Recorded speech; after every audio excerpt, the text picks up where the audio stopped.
नमस्कार दोस्तों, स्वागत है आप सभी का आपके अपने YouTube चैनल एग्ज़ाम के ऊपर। तो चलिए दोस्तों शुरू करते हैं। 30 मई करंट अफेयर। फर्स्ट क्वेश्चन है, हिंदी पत्रकारिता दिवस कब मनाया जाता है? हिंदी पत्रकारिता दिवस ये 30 मई को मनाया जाता है। 30 मई। हिंदी पत्रकारिता की अगर बात करें, इस दिन युगल किशोर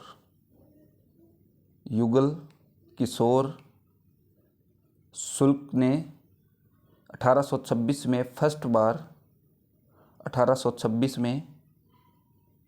फर्स्ट बार हिंदी समाचार पत्र उदंत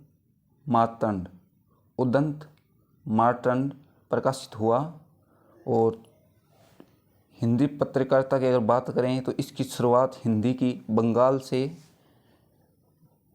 हुई थी और लागू करने का प्रयास इसको राजा राम मोहन राय ने भी प्रयास किया था, हिंदी को लागू करने का प्रयास।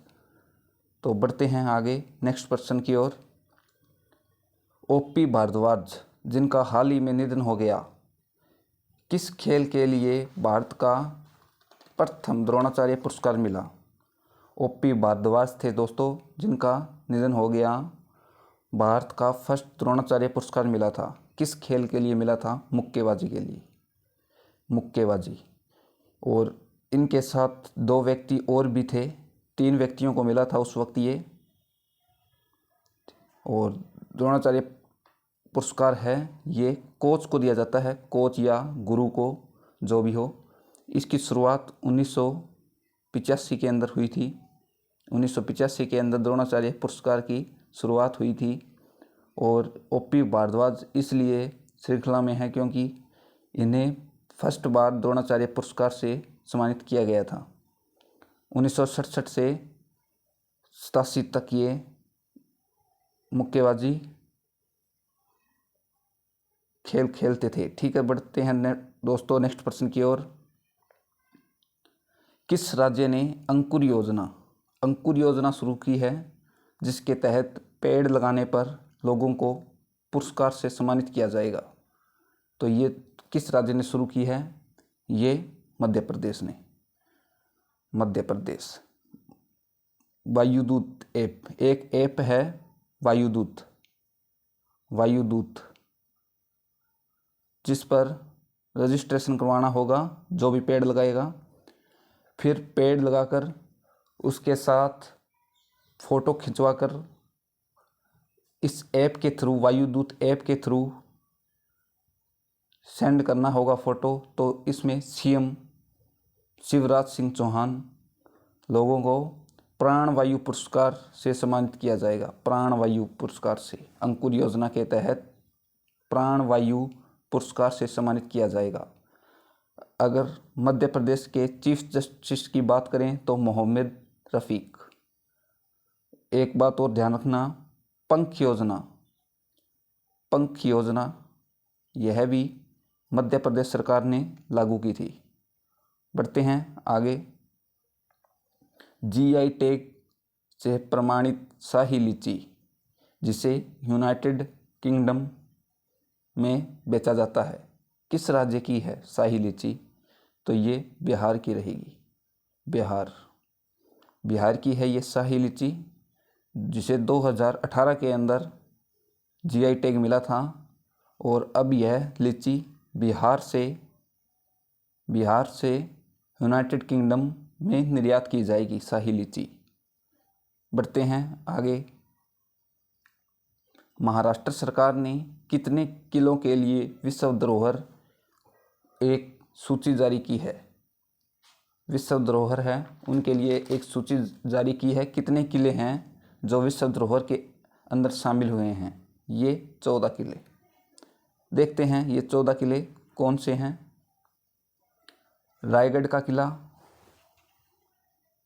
शिवनेरी का किला, तोरणा का किला, राजगढ़ किला, लोहागढ़ किला, सालहेर का किला, मुल्हेर का किला, रंगना किला, अंकाई तंकाई किला, कसा किला, सिंधुदुर्ग किला, अलीगढ़ किला, स्वर्ण किला, खंडेरी किला। ये मराठा सरदार शिवाजी, शिवाजी के समय के हैं सभी दुर्ग जो महाराष्ट्र सरकार ने विश्व धरोहर स्थल में एक सूची में अंदर इन किलों को शामिल किया है। बढ़ते हैं आगे और महाराष्ट्र के सीएम की बात करें तो उद्धव ठाकरे। उद्धव ठाकरे मुंबई महाराष्ट्र के अंदर पड़ती है। इसको भारत का प्रवेश द्वार मुंबई को कहा जाता है। हाल ही में दिल्ली में सांपों की कितनी प्रजातियां का पता लगाया गया है? दिल्ली के अंदर सांपों की प्रजातियों का पता लगाया गया है, ये 23 प्रजाति। कुछ अरावली की पहाड़ियों से कुछ और पहले ये 8 थी। पहले 8 प्रजातियां दिल्ली के अंदर पाई जाती थी, अब और पता लगाकर ये कुल 23 प्रजाति हो गई है सांपों की। दिल्ली के सीएम अरविंद केजरीवाल रहेंगे। भारत का सर्वोच्च न्यायालय दिल्ली के अंदर रहेगा। बढ़ते हैं आगे। युआन लोंगपिंग जिनका हाल ही में निधन हो गया, किस देश के हाइब्रिड चावल के जनक के रूप में पहचाने जाते थे? युआन लोंगपिंग जो हाइब्रिड चावल के जनक कहते हैं इनको, ये चीन देश के हाइब्रिड चावल के जनक के रूप में पहचाने जाते हैं। बढ़ते हैं आगे।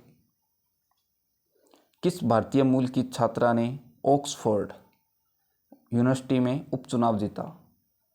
ये अन्वी बुटानी ने ऑक्सफोर्ड यूनिवर्सिटी में छात्र संघ का उपचुनाव जीता है। ऑक्सफोर्ड यूनिवर्सिटी इंग्लैंड के अंदर रहेगी, इंग्लैंड। बढ़ते हैं आगे। India and Asian Jio politics पुस्तक के लेखक कौन हैं? तो इसके रहेंगे शिव शंकर मेनन की बात करें, ये पुराने राष्ट्रीय सुरक्षा सलाहकार रहे हैं। भारत के पुराने राष्ट्रीय सुरक्षा सलाहकार शिव मेनन रहे हैं। और प्रेजेंट टाइम में अगर बात करें राष्ट्रीय सुरक्षा सलाहकार के वर्तमान सलाहकार कौन हैं, तो अजीत डोभाल। बढ़ते हैं नेक्स्ट क्वेश्चन की ओर। पीजीए चैंपियनशिप जीतने वाले उम्रदराज गोल्फर व्यक्ति कौन है? तो पीजीए ये क्या है? पीजीए ये प्रोफेशनल गोल्फ एसोसिएशन, और ये जीतने वाले उम्रदराज व्यक्ति कौन है? ये है फिल मिकेल्सन। ये कहाँ के हैं? ये साउथ अफ्रीका के हैं, साउथ अफ्रीका। बढ़ते हैं आगे। किस मंत्रालय ने कोयला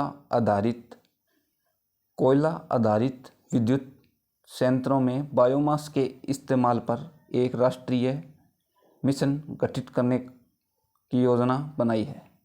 किस मंत्रालय ने किया है ये बिजली मंत्रालय ने। और बिजली मंत्रालय के वर्तमान मंत्री कौन हैं? आर के सिंह। बढ़ते हैं आगे। रेल मंत्री कौन है भारत के प्रेजेंट टाइम में? पीयूष गोयल। महिला एवं बाल विकास मंत्रालय स्मृति ईरानी। बढ़ते हैं आगे। हाल ही में सीरिया के दूसरी बार राष्ट्रपति चुने गए हैं, दूसरी बार सीरिया, तो ये हैं बशर अल असद। ये दूसरी बार राष्ट्रपति चुने गए हैं। ये वैसे देखें तो चौथी बार सीरिया के राष्ट्रपति के रूप में चुने गए हैं। फर्स्ट बार ये 2000 के अंदर सीरिया के राष्ट्रपति चुने गए थे। अब सीरिया की बात है, तो सीरिया ये एशिया के पश्चिम में स्थित है। एशिया महाद्वीप के पश्चिम में स्थित है और राजधानी सीरिया की दमिश्क सीरिया की राजधानी रहेगी। और सीरिया के पीएम की अगर बात करें प्रेजेंट टाइम में पीएम, तो पीएम रहेंगे हुसैन अर्नस। दोस्तों वीडियो पसंद आ रही होगी। अगर वीडियो पसंद आए तो please like, share and comment करना न भूलें और चैनल को सब्सक्राइब भी कर लें, तो ताकि समय से पहले आपको नोटिफिकेशन मिल सके। और इस वीडियो की पीडीएफ लेने के लिए आप हमारे टेलीग्राम ग्रुप से जुड़ सकते हैं। एग्ज़ाम क्यू के नाम से डिस्क्रिप्शन में लिंक दिया हुआ है, एग्ज़ाम क्यू के नाम से। और आप हमारे फेसबुक पेज से भी जुड़ सकते हैं। एग्ज़ाम क्यू स्टडी के नाम से फेसबुक ग्रुप भी ज्वाइन कर सकते हैं। चलिए दोस्तों, मिलते हैं नेक्स्ट क्लास में। तब तक के लिए जय हिंद, जय भारत।